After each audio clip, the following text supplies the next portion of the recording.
Profit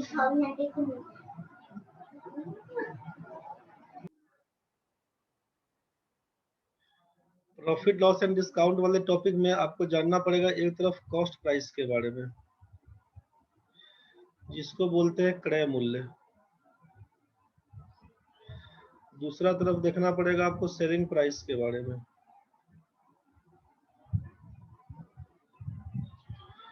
इसको बोलते हैं विक्रय मूल्य।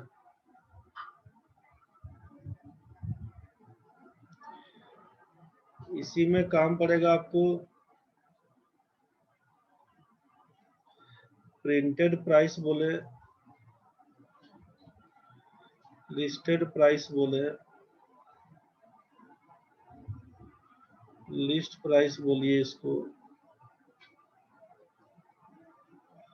मार्क्ड प्राइस बोलिए, लेवल्ड प्राइस बोलिए।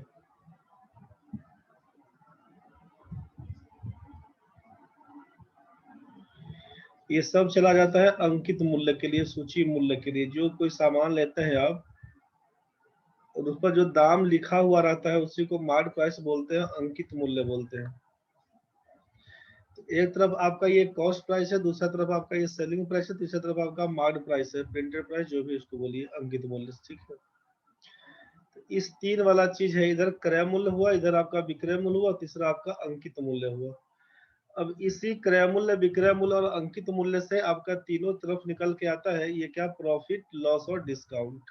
ठीक है, इसी तीनों प्राइस से, कॉस्ट प्राइस, सेलिंग प्राइस और ये जो आपका मार्क्ड प्राइस है, इसी तीनों का यूज होके आपका प्रॉफिट लॉस और डिस्काउंट के बारे में बात करते हैं। तो डिस्काउंट का मतलब क्या रहेगा, छूट इसको बोलते हैं हिंदी में। ये आपका लॉस बोलते हैं इसको, हानि को, घाटा जिसको बोलते हैं। प्रॉफिट जिसको आप बोलते हैं यहाँ पर लाभ, फायदा, गेन के बारे में। तो टॉपिक का नाम आपका है लाभ, हानि, छूट, या इसी को बट्टा बोलते हैं। फायदा हुआ, घाटा हुआ, छूट मिला, क्या हुआ, इसी सब के बीच का कहानी है ये।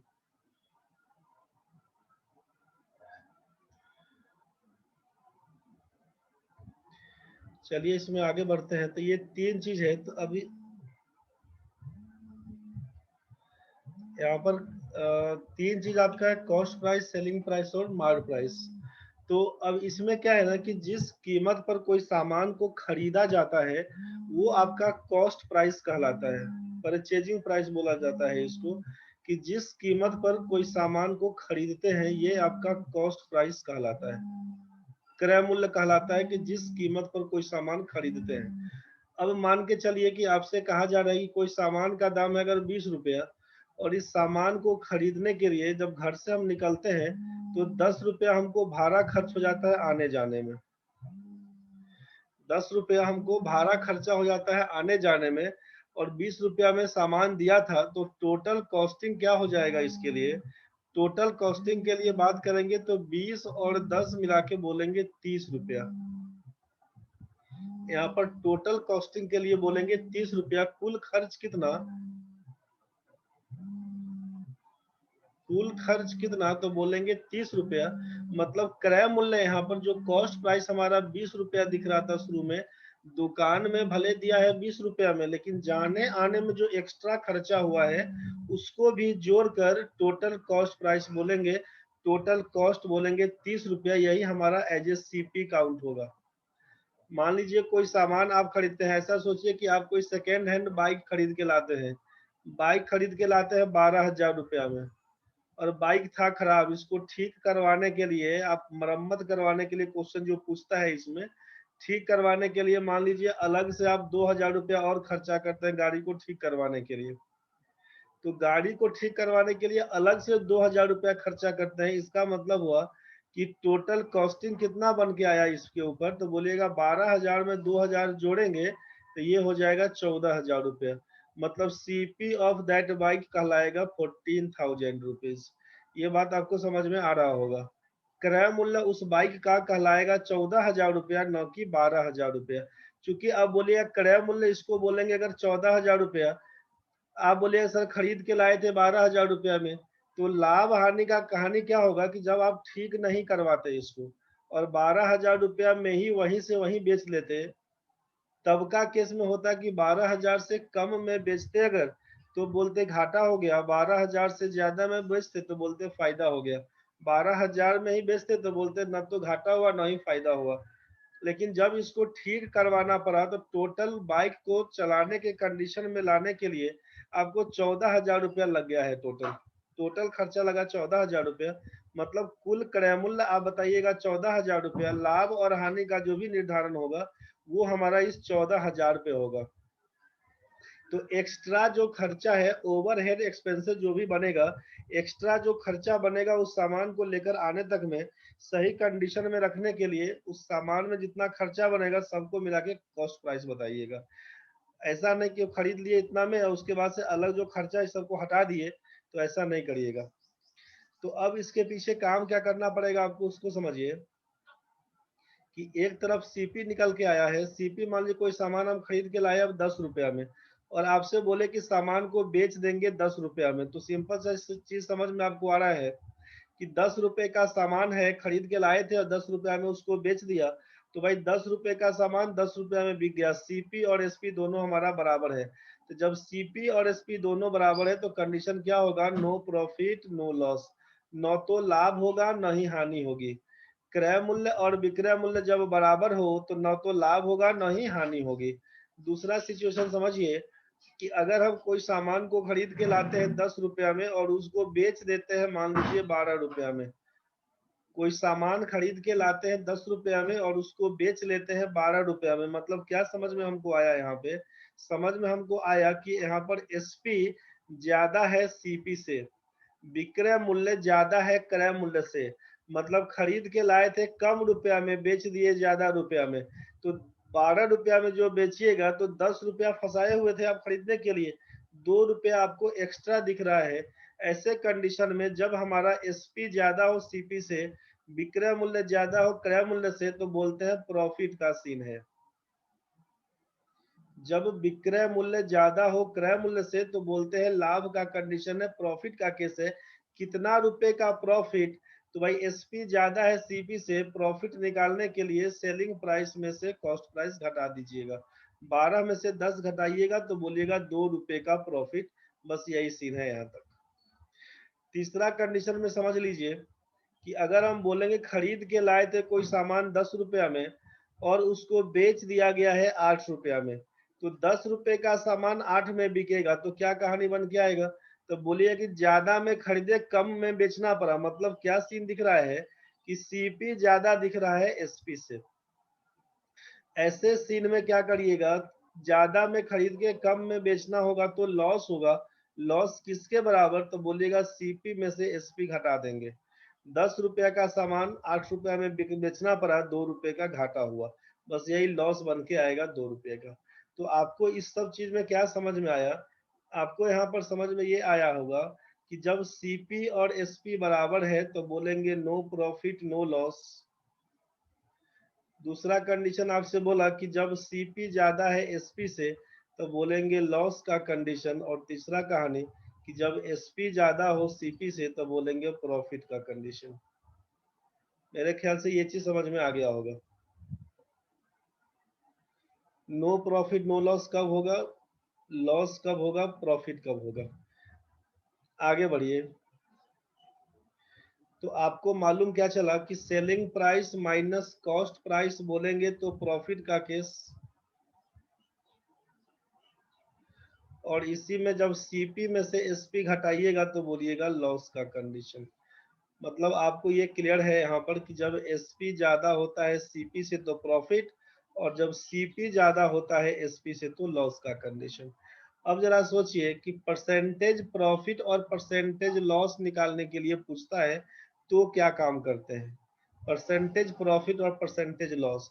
तो अभी जस्ट परसेंटेज टॉपिक में हम लोग क्या पढ़े थे, परसेंटेज टॉपिक में यही पढ़े थे हम लोग कि जिस किसी भी चीज का परसेंटेज निकालने के लिए पूछता है तो जिसका परसेंटेज निकालते हैं, जिसके बारे में पूछा जाता है उसको ऊपर लिखते हैं। यही ना बोला गया था आपसे कि आस्क्ड आइटम को ऊपर लिखिएगा और जिससे तुलना करते हैं उसको नीचे लिखते हैं। जो जिससे कंपेयर करने का केस है उसको नीचे लिखते हैं, जो कंपेयर्ड आइटम है टू कंपेयर वाला केस जिससे कंपेयर करने के लिए कहा जाता है उसको नीचे लिखते हैं, गुना लिखते हैं ऊपर में 100%। परसेंटेज निकालने के लिए यही बोला गया था। तो परसेंटेज प्रॉफिट पूछेगा कि लाभ प्रतिशत बताइए चाहे हानि प्रतिशत बताइए। तो लाभ प्रतिशत बताने के लिए क्या बोलेंगे, परसेंटेज प्रॉफिट का मतलब आप लिखिएगा पहले प्रॉफिट, नीचे क्या लिखिएगा तो कंपेयर किससे होगा, मतलब जितना में खरीद के लाएंगे उसी से देखिएगा ना कि हम ज्यादा में बेचे कि कम में बेचे। यहाँ पर मान लीजिए कि यहाँ जो बोले नो प्रॉफिट नो लॉस, कैसे समझ में आया, खरीद के लाए थे 10 रुपया में, देखे बेचना पड़ा 10 रुपया में, तो जितना में खरीदे उतना ही में ही बेच दिए, मतलब नो प्रॉफिट नो लॉस। तो कंपेयर किससे, सीपी से हुआ। सेम कहानी यहाँ पर कि प्रॉफिट है कि केस लॉस है दूसरा में। तो देखे 10 रुपया में खरीदे थे, 12 रुपया में बेचना पड़ा, तो 2 रुपया ज्यादा में बिका है, मतलब किससे तुलना हुआ, सीपी से। तो जनरली जो नॉर्मल में काम करते हैं, इन जनरल काम हमेशा यही सोचिएगा कि प्रॉफिट और लॉस का निर्धारण हमेशा सीपी से करेंगे। एसएससी वाले एग्जाम में क्वेश्चन में जब पूछता है कि परसेंटेज प्रॉफिट और लॉस बताइए विक्रय मूल्य पर, सेलिंग प्राइस पर बताइए, तो जब क्वेश्चन में आपसे कह देगा सेलिंग प्राइस पर बताइए तो लिखिएगा profit by selling price into 100। जब तक सेलिंग प्राइस नहीं कहा जाएगा, केवल सिंपल पूछे आपसे कि परसेंटेज प्रॉफिट निकालना है तो आपको निकालना होगा प्रॉफिट बाय सीपी इनटू 100 से, क्योंकि हमेशा प्रॉफिट लॉस का निर्धारण सीपी से ही होता है, इस बात का ध्यान रखिएगा।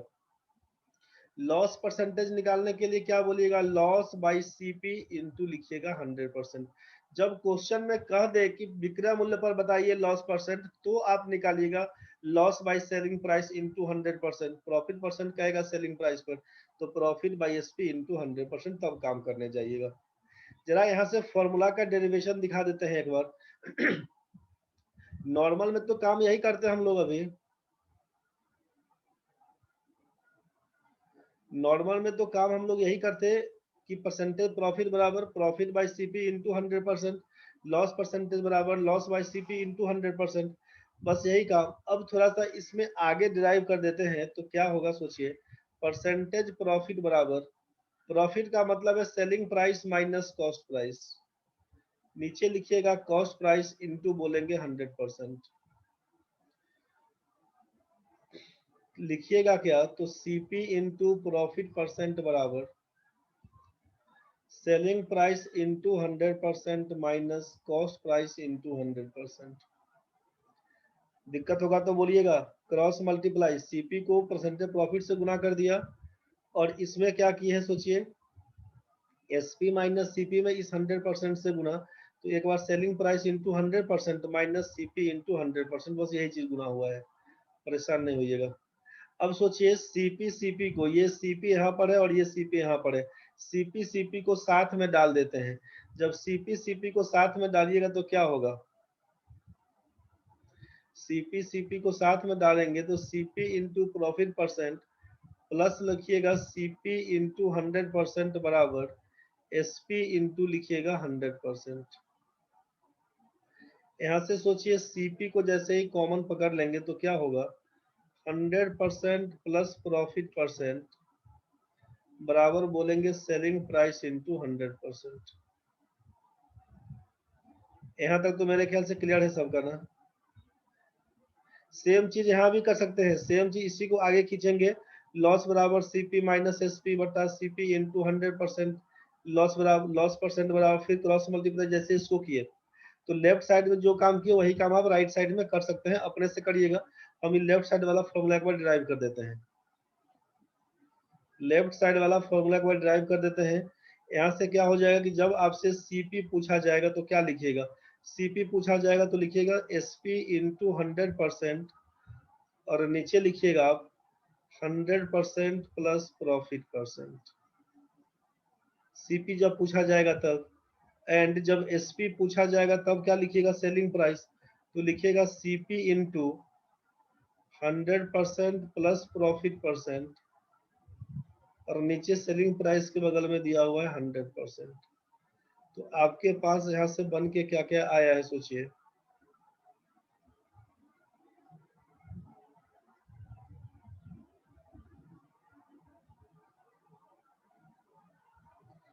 एक फॉर्मूला तो वहां से ये बन के आया, दूसरा फॉर्मूला आपके पास यहाँ पर ये बन के आया। जब क्रय मूल्य निकालना होगा तो लिखिएगा विक्रय मूल्य गुना 100%, नीचे लिखेंगे 100% जोड़ लाभ प्रतिशत। जब क्रय मूल्य निकालना होगा तब, जब विक्रय मूल्य निकालना होगा तो लिखिएगा क्रय मूल्य गुना 100% जोड़ लाभ प्रतिशत बट्टा नीचे लिखेंगे 100%।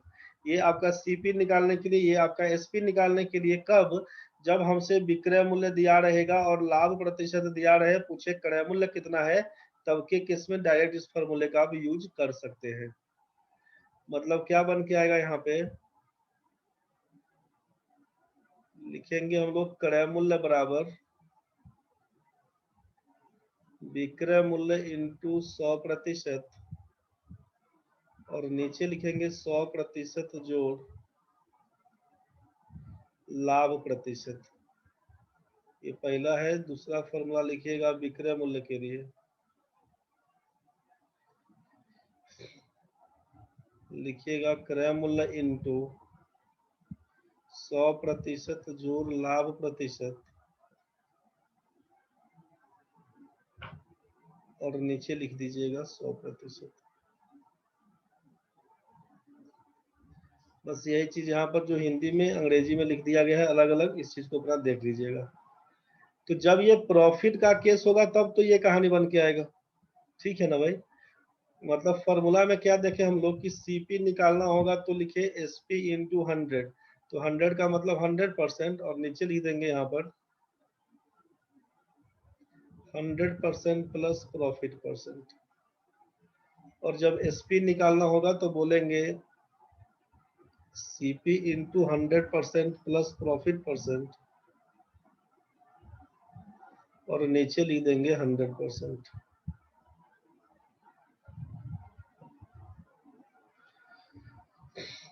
अगर ये प्रॉफिट परसेंट वाला केस होगा, जब लॉस परसेंटेज के लिए बात होगी तो माइनस कर देंगे यहाँ पर लॉस परसेंट, ऊपर में कर देंगे माइनस लॉस परसेंट। जब प्रॉफिट का केस रहेगा तब इस हिसाब से करिएगा, जब लॉस का केस रहेगा तब इस हिसाब से करिएगा, ठीक है। इसी फॉर्मूला को जो यहाँ पर लेफ्ट साइड में अभी दिखा रहे थे, यहाँ जो अभी दिखा रहे थे परसेंटेज लॉस वाला केस, ये जो एसपी माइनस सीपी को प्रॉफिट लिखे थे, राइट साइड में लिख रहे थे सीपी माइनस एसपी बराबर लॉस, बस उसी से काम कर रहे थे, ठीक है। तो उसी इक्वेशन को जब डिराइव करते हैं ना, जैसे इसको डिराइव किया वैसे उसको डिराइव करते हैं, तो ये बन के आता सीपी बराबर एसपी इंटू 100%, नीचे 100% माइनस लॉस परसेंट। एसपी निकालने के लिए होता है CP into 100% minus loss percent ऊपर और नीचे हो जाता है 100% नीचे। बस इसी हिसाब से ये फॉर्मूला काम करेगा, ठीक है। 100% का वैल्यू हमेशा 1 होता है, ये आप जान रहे हैं। अब सोचिए कि इसका यूज कैसे होगा, कैसे बनाएंगे। तो सोचिए कि क्वेश्चन अगर यहाँ पर ऐसा दिया होता, ध्यान से समझ लीजिए एक बार, क्वेश्चन अगर ऐसा दिया होता ना कि सेलिंग प्राइस है 300 रुपया और आपसे बोल देता कि 20% का प्रॉफिट हुआ, सीपी बताइए क्या होगा। क्वेश्चन होता है ना कि किसी वस्तु का विक्रय मूल्य है 300 रुपया, 20% का लाभ पर बेचा गया था, क्रय मूल्य बताइए क्या होगा। तो हमको फॉर्मूला याद है, तो हम सीपी बराबर क्या लिखेंगे, एसपी इंटू 100%। एसपी हमारा 300 रुपया गुना कर देंगे 100%। इस फॉर्मूले का यूज कर रहे थे, इस फॉर्मूले का यूज कर रहे थे। तो 300 रुपया हमारा एसपी है इंटू 100%, नीचे क्या लिखा हुआ, तो 100% जोड़ पी प्रतिशत प्रॉफिट परसेंट। प्रॉफिट अगर बोल दिया 20% का, तो 100% में 20% जोड़िएगा तो 120% लिखिएगा ना। अब जरा सोचिए यहाँ पर कि परसेंटेज ऊपर नीचे तो कैंसिल हो जाएगा, 20 से काटिएगा तो 5 से कटेगा, 20 से काटिएगा तो 20 से काटिएगा तो ये 5 से कटेगा, 20 से काटिएगा तो ये 6 से कटेगा, 6 से काटिएगा तो ये 50 से कटेगा, 50 गुना 5 बराबर बोल दिएगा 250 रुपया। मतलब खरीद के लाए थे आप 250 रुपया में और 20% का प्रॉफिट से मतलब बेच दिए आप 300 रुपया में। सोच के देखिए कि 250 रुपया में आप खरीद के जब लाए थे, 250 रुपया में जब आप खरीद के लाए थे, इसका 20% कितना होगा, 250 का 10% मतलब 25 बन के आएगा, तो 20% कितना 50 बन के आएगा। तो 250 रुपया में खरीदे थे और 50 रुपए का लाभ में बेच दिए, मतलब 300 रुपया में बिका होगा। वही आपका 300 रुपया यहाँ पर दिखा रहा था। तो फॉर्मूला के हिसाब से काम करेंगे तो ये चीज आपको समझ में आया। अब आपके मन में चल रहा होगा कि सर इसको 100% का मतलब 1 होता है, उस पर कैसे काम कर लेते? तो उस पर क्या काम कर लेते तो उसको समझ लीजिए एक बार। 20% का मतलब क्या लिख देते हैं अगर सीधा सीधा काम, इसको 1/5 बोल देते। 20% का मतलब 20/100, 1/5। तो यहाँ पर लेते सेलिंग प्राइस इंटू 100%। सोचिए, selling price into 100%। Selling price है 300 गुना 100% का मतलब 1। परसेंटेज वैल्यू को तोड़ेंगे फ्रैक्शनल वैल्यू में, फ्रैक्शन भिन्न के रूप में, तब क्या करते? तो 100% का मान 1, 100% का मान 1 बोलते हैं, प्लस प्रॉफिट परसेंट का मतलब 1/5।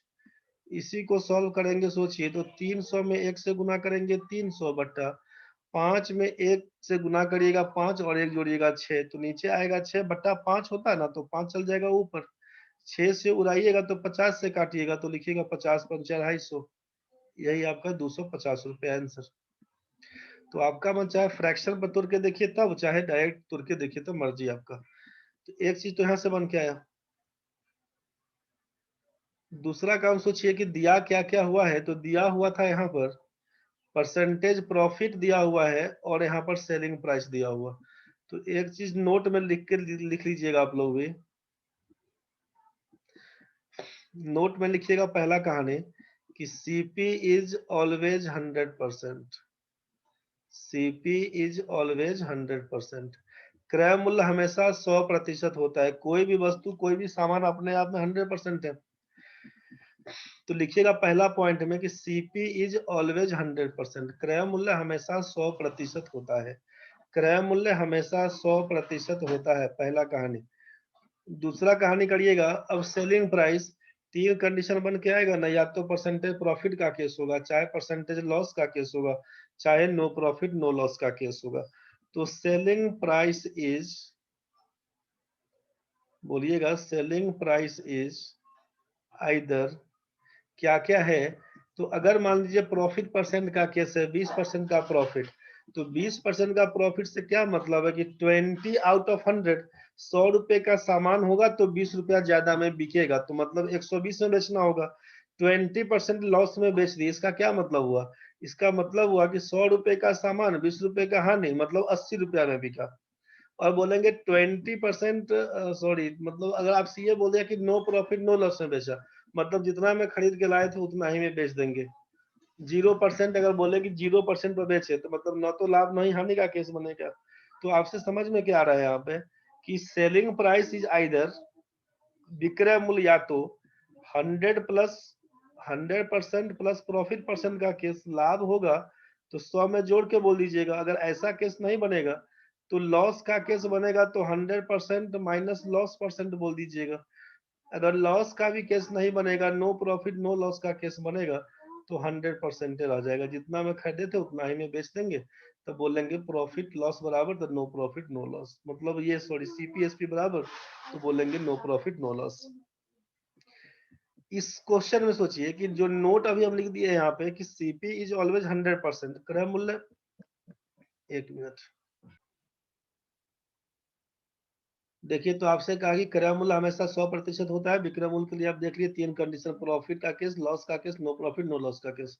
इस क्वेश्चन में क्या क्या दिया हुआ था? दिया हुआ था विक्रय मूल्य है 300 रुपये, 20% का प्रॉफिट है। सीपी पूछा गया है क्या होगा। सीपी पूछा गया मतलब हमसे पूछा 100% का वैल्यू बताइए क्या होगा। सीपी पूछा मतलब क्या पूछा, 100% का वैल्यू क्या होगा, ये सोचना।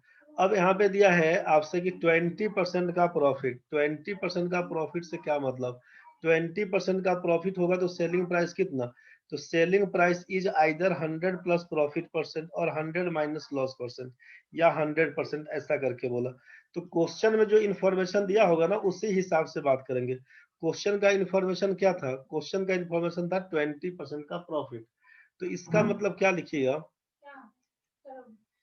20% का प्रॉफिट मतलब सेलिंग प्राइस लिखेंगे 120%।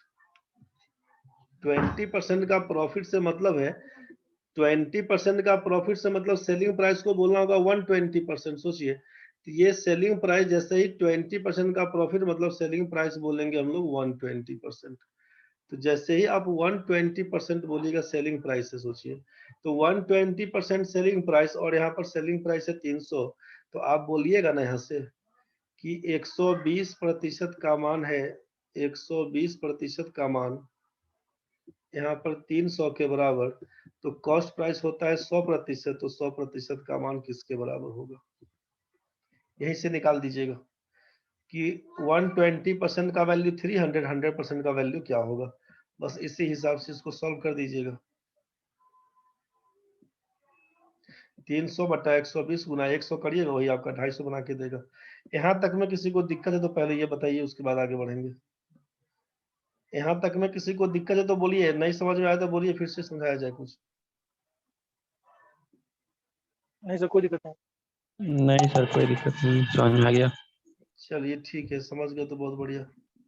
यहाँ तक पूरा क्लियर है। इस चीज का ध्यान रखिएगा, इसी जो नोट्स लिखवाए थे इसी पर काम करिएगा ज्यादातर। चलिए बढ़ते हम आगे।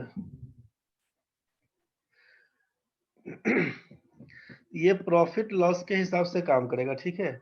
डिस्काउंट वाले केस के लिए थोड़ा बता देते हैं, फिर क्वेश्चन करवाएंगे।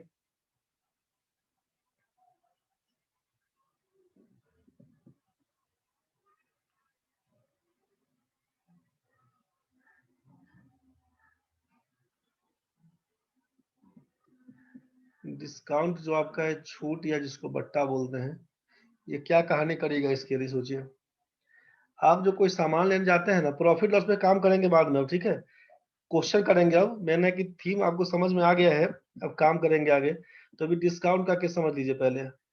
कोई सामान खरीदने जाते हैं, उस पर लिखा हुआ जो दाम है उसी को बोलते हैं level price, printed price, mark price, सब उसी को बोलते हैं, लिस्टेड प्राइस सब वही होता है। जो लिखा हुआ दाम है, मान लीजिए कि आप गए कोई सामान खरीदने के लिए, उसका मार्क प्राइस है या प्रिंटेड प्राइस उसको बोलते हैं, अंकित मूल्य जो है लिखा हुआ सामान का दाम उस पर लिखा हुआ है, मान लीजिए 100 रुपया। सामान का दाम लिखा हुआ है 100 रुपया। आप गए मोल मोलाई करना शुरू किया, आपसे बोला कि नहीं 100 रुपया में ही देंगे, तो आप उसको खरीद के लाए 100 रुपया में, मतलब दुकानदार आपको बेच दिया 100 रुपया में। तो उसका क्या हुआ कि मार्क्ड प्राइस और सेलिंग प्राइस दोनों बराबर है। उसका मार्क्ड प्राइस और सेलिंग प्राइस दोनों बराबर है, मतलब 100 रुपया दाम बताया आपको और आपके हाथों बेच दिया 100 रुपया में ही। तो आपसे पूछा जाए कुछ डिस्काउंट दिया, तो आप बोलिए कोई डिस्काउंट नहीं दिया, कुछ नहीं मिला। तो डिस्काउंट आप बोले कुछ नहीं मिला, कैसे समझो कुछ नहीं मिला, मतलब 100 रुपए का सामान 100 रुपया में ही मिला। तो हम लोग क्या किए कि मार्क्ड प्राइस में से सेलिंग प्राइस घटा के देखे, हो गया 0, मतलब बोलेंगे कुछ नहीं मिला। डिस्काउंट निकालने के लिए काम यही करते हैं कि मार्क्ड प्राइस में से सेलिंग प्राइस को घटा के देखते हैं। दूसरी तरफ ऐसा सोचिए कि आप वही सामान 100 रुपए का सामान था, मार्क प्राइस आप देखे लिखा हुआ था 100 रुपया, एक दुकान वाला छूट नहीं दिया, दूसरा दुकान में गए पूरा टाइट मोल मोलाई किया, बोला लाइए 90 रुपया दे दीजिए। आप खुश कि बगल वाला नहीं दिया था, ये खुश कि आपको ठग लिए थे। 100 रुपया वो दाम लिखा हुआ है और आपको दे दिया 90 रुपया में, तो छूट कितना मिला दिख रहा है ना कि 10 रुपए का छूट दिया। 100 रुपए का सामान 90 रुपया में आपको मिला, मतलब छूट कितना दिया 10 रुपए का। ये आपको भी पता चल रहा है कि डिस्काउंट मिला 10 रुपया। 10 आया कहाँ से, तो 10 आया हमारा मार्क्ड प्राइस में से सेलिंग प्राइस घटाने से, इसी को बोलते हैं डिस्काउंट। डिस्काउंट हमेशा मार्क्ड प्राइस पर ही होता है, इस बात का ध्यान रहे। मान लीजिए कोई आदमी 100 रुपया का सामान खरीद के लाएगा और आपसे 90 रुपया में बेच देगा, ऐसा तो कहानी नहीं करेगा, समझ रहे हैं ना। 100 रुपया में खरीद के लाएगा और 90 में बेच देगा। जो दुकानदार है वो आपको बोला 100 रुपया, उस पर प्रिंट कर दिया। मान लीजिए जो डिजिटाइजर पेन आप अभी देख रहे हैं, इसी पर चिपका दिया कि 100 रुपए का आइटम है। तो 100 रुपए का आइटम है तो इसका मतलब है कम में ही खरीद के लाया होगा ना। बस वहीं से थोड़ा 1 मिनट रुकिए। चलिए देखिए, मान लीजिए कि कोई सामान खरीद के लाया होगा, सामान दुकानदार खरीद के लाया होगा 60 रुपया में, समझ रहे हैं। दुकानदार सामान खरीद के लाया होगा 60 रुपया में, उस पर लिख दिया वो 100 रुपया दाम, मार्क प्राइस कर दिया उसका 100 रुपया, लिख दिया 100 रुपया, और आपके हाथों बेच दिया वो 90 रुपया में। यही चीज चलता है, ध्यान से समझिएगा। दुकानदार 60 रुपया में सामान खरीद के खुद लाया, उस पर प्रिंट लगा दिया 100 रुपए का, आप उससे मोल मुलाई करके 90 रुपया में लिए, तो आप खुश हो गए कि हम 10 रुपया कम करवा लिए। वो खुश है कि कोई बात नहीं, 40 रुपया नहीं कमाए तुमसे, 30 रुपया कमाए। समझ रहे हैं ना? बस काम बस यहीं पे ऐसे ही चलता है। तो डिस्काउंट वाला कहानी कि ये कॉस्ट प्राइस पर नहीं चलेगा, ध्यान रखिएगा, ये हमेशा मार्केट प्राइस पे चलता है। जो अंकित मूल्य है, छूट उसी पर मिलता है। कोई सामान में जब आप छूट करने के लिए बोलते हैं, जो सामान लिखा हुआ दाम है, बोलेगा नहीं नहीं खरीद दाम मेरा इतना ही पड़ता है, तो ऐसा थोड़े होता है। बस वो बुर्बक बनाने के लिए बोल दिया आपसे 2-4 रुपया कम करवा ली, तो आप खुश है, 2-4 रुपया नहीं छोड़ा तो वो खुश है। बस यही चीज तो दिमाग से सोचिएगा अपना कि डिस्काउंट का जब केस बनेगा तो मार्केट प्राइस में से सेलिंग प्राइस घटाते हैं तो डिस्काउंट मिलता है। डिस्काउंट मिलता किस पर है? तो बोलते हैं मार्केट प्राइस पे डिस्काउंट मिलता है। बस अब इसी पे क्या काम करिएगा सोचिए इसके लिए।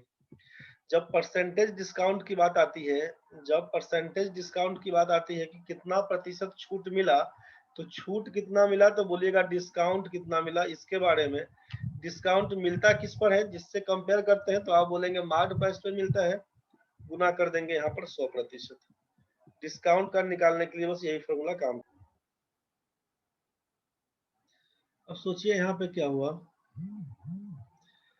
परसेंटेज डिस्काउंट के लिए जब काम करते हैं ना, तो डिस्काउंट बराबर क्या लिखिएगा, मार्केट प्राइस माइनस बोलते हैं सेलिंग प्राइस, और नीचे लिखा हुआ आपका मार्केट प्राइस इनटू कर देते हैं 100%, इनटू करते हैं 100%। अब क्रॉस मल्टीप्लाई करते हैं ना, तो MP into discount percent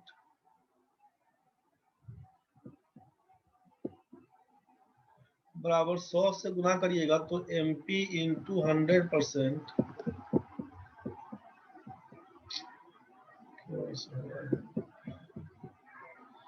minus करिएगा एसपी इंटू 100%। अब ये एमपी को साथ में रख लीजिए, तो यहां से अगर हम लोग करें कि एमपी इंटू 100% माइनस बोल देते हैं एमपी इंटू डिस्काउंट परसेंट बराबर एसपी इंटू 100%। अब यहाँ से आपका एमपी तो कॉमन हो जाएगा ना मार्केट प्राइस, तो क्या लिखिएगा 100% माइनस डिस्काउंट परसेंट बराबर कर दीजिएगा एसपी इंटू 100%। बस यहीं से आप सेलिंग प्राइस का फॉर्मूला और यहाँ से एमपी का वैल्यू, ये दोनों चीज फाइंड कर सकते हैं। यहाँ से क्या बन के आएगा सोच लीजिए। यहाँ से बन के आएगा मेरा एसपी अगर निकालना होगा तो बोल देंगे market price into 100% minus,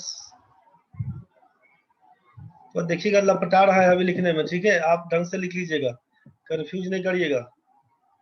pen थोड़ा ढंग से काम नहीं कर रहा है, अभी कुछ लपटा रहा है इसमें।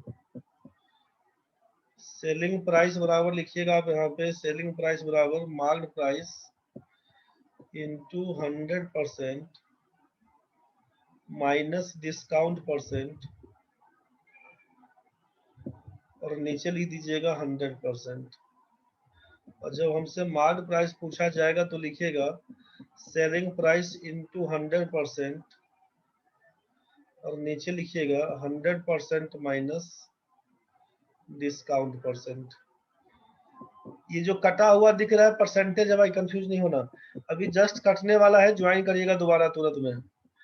फॉर्मूला क्या लिखिए, सेलिंग प्राइस बराबर market price into 100% minus discount percent, नीचे लिखिए 100%, और मार्केट प्राइस जब पूछा जाएगा तो लिखिएगा selling price into 100% by 100% minus discount percent. ये साइन परसेंटेज का है, वो लपेटा जा रहा है, ठीक है, परेशान नहीं होइएगा, आराम से सही से उतारिएगा।